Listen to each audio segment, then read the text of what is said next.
আমি খুব গর্বিত যে উইন্ডোজের ব্যানারে এমন এমন সব ছবি হচ্ছে যেগুলো মানুষ এত ভালোবাসছে, আর আমাদের সবকটা ছবিকে যেভাবে গ্রহণ করছে, যেভাবে হিট করাচ্ছে, যেভাবে হাউসফুল করাচ্ছে, মানে আমি ধন্যবাদ জানাই আমার দর্শককে। 10 বছর হলো বিয়ে হয়েছে, নিজের টাকা একটা টিভি কেনার অধিকার নেই আমার। আমাদের এই বাড়িতে একটার জায়গায় দুটো জিনিস কখনো আসেনি। এই জন্যই বলেছিলাম দিদি, বাঙাল বাড়িতে বিয়ে দিস না। চুপ কর। এই ফিল্মটা কোথাও মানুষের মনের মধ্যে থেকে যাবে। 25 দিনের মুখ দেখতে পেয়েছি, এবং এতদিন আমি বলতাম খুব স্বপ্ন দেখছি, এখনো স্বপ্নই রয়েছে, কিন্তু কোথাও স্বপ্নটা আস্তে আস্তে রিয়ালিটি হতে আরম্ভ করেছে। রিয়েলাইজেশনটা তৈরি হয়েছে, মানুষ অ্যাপ্রিসিয়েট করছে, রিলেট করছে, কোথাও নিজেকে খুঁজে পাচ্ছে এবং নিজের জীবনকে উত্তরণের একটা পথ বেছে নিচ্ছে এবং কোথাও রাস্তা দেখাতে পারছে। তাই আমি বলবো যে শুধু এক্সাইটেড নই, মানে আমরা সবাই খুব পরিতৃপ্ত, খুব খুশি, আপ্লুত, এবং কোথাও গিয়ে মনে হচ্ছে যে ওয়াও, উই ডিড ইট। তুমি সামহাও আমাদের শান্তিতে দেখতে পারো না? খারাপ লাগার মানুষ যদি 24 ঘন্টায় জল জ্যান্ত নাকের ডগায় ঘুরে বেড়ায়, সবারই খারাপ লাগবে। আমি জাস্ট প্রত্যেককে বলতে চাই যে আমরা এতজন নতুন মিলে কাজটা করেছি।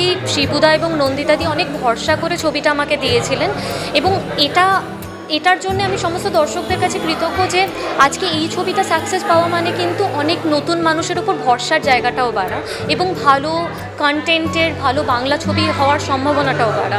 তো সেই জন্যে আপনাদের সকলকে অসংখ্য ধন্যবাদ। মানে আমি সত্যি, আমার কৃতজ্ঞতা জানানোর ভাষা নেই আমার কাছে, কিন্তু সত্যি বলছি কাজটা তো প্রচুর ভালোবেসে করেছি, কোনো এক্সপেকটেশন ছাড়া, যার ফলে আজকে কিন্তু যখন এইরকম রিয়াকশন দেখছি, মানে ভালো লাগাটা অ্যাকচুয়ালি দ্বিগুণ থেকে সেটা অ্যাকচুয়ালি 10 গুণ হয়ে গেছে।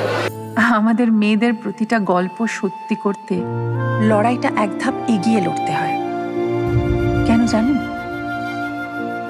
কারণ প্রতিটি গল্পে সমাজ আমাদের একে অপরের সাথে লড়িয়ে দেয়। তো গল্পটা মজা, ছবিটা মজা হচ্ছে, নারী ছেলেরা এবং মেয়েরা একই সঙ্গে অ্যাপ্রিসিয়েট করছে এবং ইমোশনালি ইনভলভ। কারণ সত্যি তো একটা স্ত্রীর সমস্যা তার একার সমস্যা নয়, তার পরিবারের সমস্যা, তার স্বামীর সমস্যা, সবারই সমস্যা সেটা। আবার শাশুড়ির সমস্যাও তাই, তার সন্তানের সমস্যা, তার বউয়ের সমস্যা, সবার প্রবলেম। একটা প্রবলেমকে একটা অ্যাড্রেস করা হয়েছে, সেটা কীভাবে আমরা তার আরও অনেক সমাধান পেতে পারি, জীবনেরও নানা দিক আছে সব এই সম্পর্কগুলোর, সেগুলো নিয়ে কথা হয়েছে।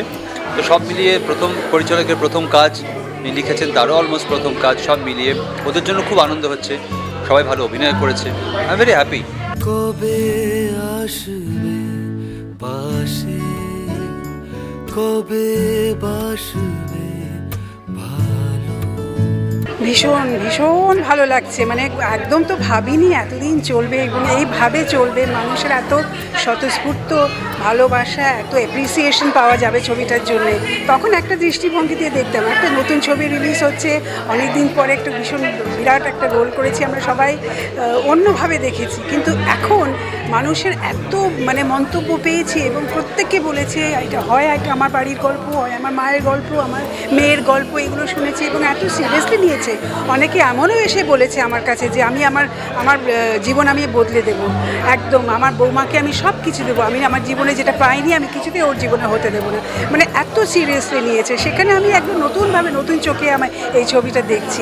আজ ওরা পরিচয় খুঁজছে, কে জানে হয়তো এই গল্পে ওরা খুঁজে পাবে নিজেদের পরিচয়। দেখতে থাকো, আগে আগে হতা হ্যায় ক্যা। দু চোখে নেভানো জানলা। বিয়ের আগে কখনো ভালো লাগেনি কাউকে? প্রেমে পড়েননি কখনো?